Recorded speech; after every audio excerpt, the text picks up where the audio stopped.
We are talking granny panties, those big cotton undies, that men hate.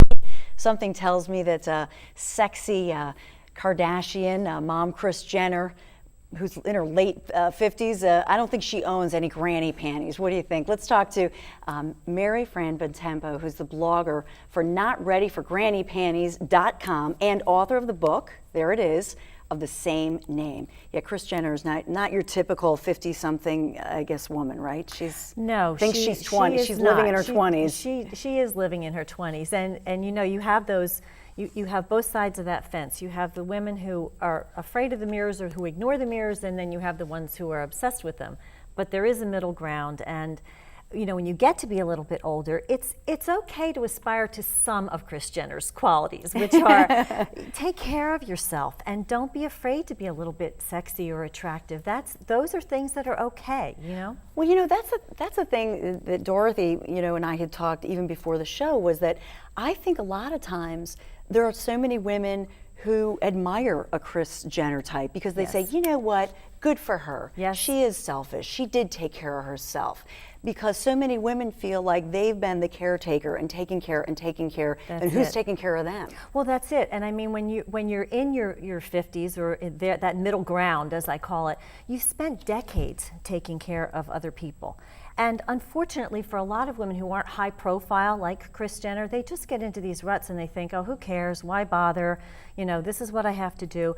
But it's not. There are so many options out there, and it's really important to recognize that granny panties are as much a state of mind as they are a giant pair of undies. And you brought... And I did. These this is bad. Get rid they're of these. Awful. Burn they're them. awful, yes. These are the typical granny panties, and they're as awful as they are to wear here, they're worse when you wear them up here. Because as I said, it's a state of mind. And, why be this when you can be this? Much better option. Yes, exactly. And, again, it's not necessarily about extremes. It's just about finding that place where you're comfortable, but you're still recognizing that you're a woman and you have the right to be a priority in your own life, and you have the right to have some fun, which is something we all forget about too. And that's what I think a lot of women in their 50s, like you said, the kids are grown, and maybe now they're even entering a caretaker stage of a parent or what have you. Mm-hmm. And so they're not, what happens at 50? And it's not just hormonal, like you said, it's up here. It is, and I think a lot of it is getting stuck. I think that you've been a caretaker for decades, and just when you think you're out of it with your kids, then you're into it with your parents. Yes. So it's easy enough to go, oh, forget it, I'm just never going to get out of this place. And so I love that you say, here are some things to do to be young again, to have fun, and I love your list. First on the list is? Well, first on the list is go buy yourself some new under things. I mean, many of us, when we get to a certain point, our under things shouldn't see the light of day or night or anything in between.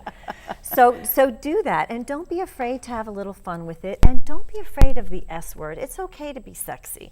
And if that word makes you nervous, then think of words that you think of with people who are sexy, like vibrant and beautiful and exciting, and go towards that.